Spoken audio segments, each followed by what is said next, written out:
Come, walk with me, in the hush of dawn, to a street which deserves no shame.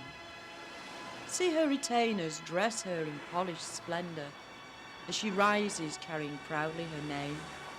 Loyal subjects will call on, steal a moment of time, who believe this old strumpet truly a lady refined.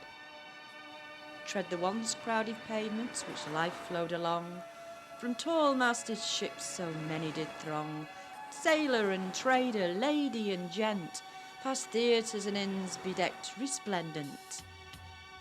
Though time may have tarnished her painted facade, she stirs in the dawn to unite once again Devonport and Stonehouse and all ports between, to stand with the day, the ascending queen. I've been here 35 years, and I've enjoyed every minute of it. It's actually been in Union Street since 1953. We started this business 29 years ago. Well, my name's Doc Price, and I've worked in this street for 30 years. When I first came here, you couldn't move. People, servicemen mostly, were all out on a good time and very nice. I used to enjoy it myself, to be truthful, you know. If it was quiet in the shop, you just had to look out in the street and for a little bit of entertainment. Yes, I'm Pat Snell, and I actually run Phoenix in Union Street. We serve civilian as well as military, naval. We do lacing on the jackets, we do medal mounting.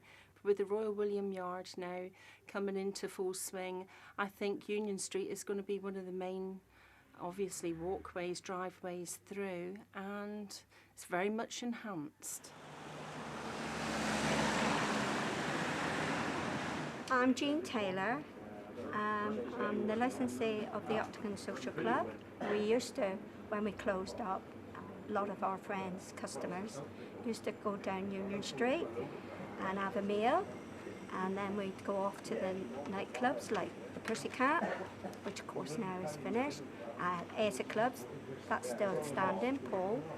They've certainly done a lot of work in Union Street, and I honestly think that it's going to be a lot better. Union Street has changed quite a bit in the last few years. In fact, the City Council were doing their best to sort of upgrade this whole area, and I think eventually it will be someplace, to be truthful.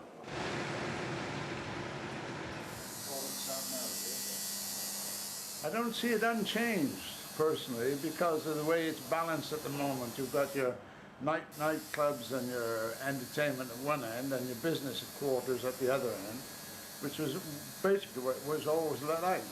When I came here, there was a brewery and bank, so they're all gone. Literally, this is the only original block of what Union Street was like in the Victorian period, plus the theatre across the road. Well, it was built in the late 1890s, 1898, a consortium of guys, a couple who'd been on the road as entertainers for quite some time, and a millionaire from London called Henry Pocock. And they invested in the palace and the hotel alongside it, £185,000, which made it the most expensive development in the West Country ever up until that point in time. John Redgrave, who'd done an awful lot of work at the Hoe Theatre, decided to take it on and revive it. And then 4 years later, the Theatre Royal opened, and that really made life very difficult for him. So it closed then, soon after that.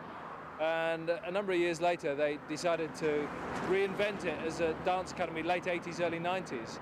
The Theatre Royal was built in 1811, 1812. And it had to have a road connecting it to Stonehouse, and more importantly, Devonport, because that was twice the population of Plymouth at the time. So in fact, they kind of built the road to allow the access, and that's why it's called Union Street, because it united Plymouth, Devonport and Stonehouse. The Grand Theatre's heyday was short-lived in a way, because in the 1880s, it was opened in 1889, I think, and in the 1890s, it had a sort of decade where it reigned supreme. That meant that Union Street really became the place to be, which is why the Palace was built within 12, 15 years of the Grand Theatre opening. Beyond the Gaumont, beyond Western Approach, that is the new Union Street, where in the last 5 years you've had Wetherspoons opening the Union Rooms, pubs that just didn't exist 5 years ago. and they're huge pubs as well. I think the Union Rooms probably has as much floor space as all the pre-war Union Street pubs, and there were 24 plus of them put together. We can actually probably have a couple of thousand people in here, especially on Christmas Eve and playtimes like that. This pub is sort of designed to look similar to a ship, so you've actually got bulkheads all over the building, and an awful lot of the railings above me now actually look like the front and the bows of ships, so it's that sort of nautical theme that they've got with it being in the Plymouth area. Union Street is synonymous with drinking and having a good time, and this was just such an ideal location at the top end before everybody goes down to Clubland.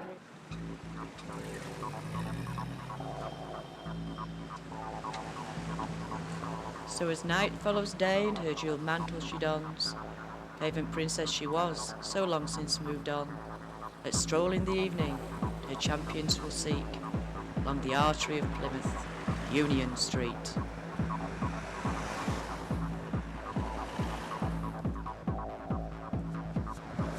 My name is Sonia Banner. I'm the landlady of the Two Trees. I'm Stuart. They call me Castro here, but I'm in Bongogo, and we're on Union Street. I'm Dave Kirkwood, the manager at Candy Store. I'm Jill Locke, and my husband and I and my two boys run Jester's nightclub. I think Union Street's going to really change. We've got so many new venues popping up all over the place. I think it's one of the most pleasant places that I've worked. I suppose you could call it the infamous Union Street, but really and truly, it's a totally unjustified, the reputation it has. It's just generally just a place for it to meet everybody, and it's always busy, and it's always really good to meet new people. It's very good because there's lots of places to go. You know, there's the Matalos, and then there's the girls. You know, if you're coming down here, there is something for everyone. You know, quite literally something for everyone. Whether it be a dance night, whether you like going to the commercial clubs. It is a fantastic place to go. I think the standards are getting better now because with the grants that's happening, as you can see, the frontage of a lot of places are being developed, and I hope it will bring back what it used to be.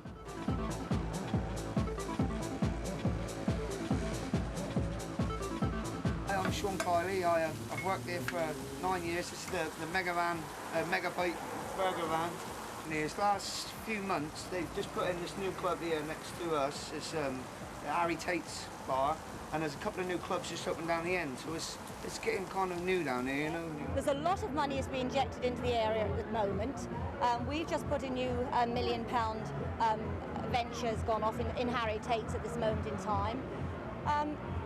And no one would put money into the street at this moment unless we really thought it was a good place to come to.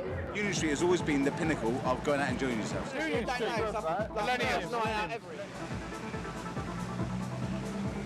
Cheap drinks. yeah, That's the reason you're £10, right? And you can go in there.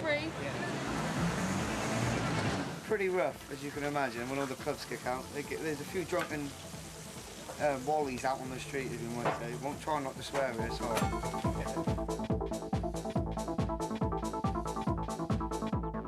In the last 11 years, we've seen so much change has gone on. Obviously, with the PLCs coming in, a lot more money has actually been injected into the area. And when they say about violence, there's not the violence down here. Nothing at all like it used to be down here. It's a myth. The whole street is a myth.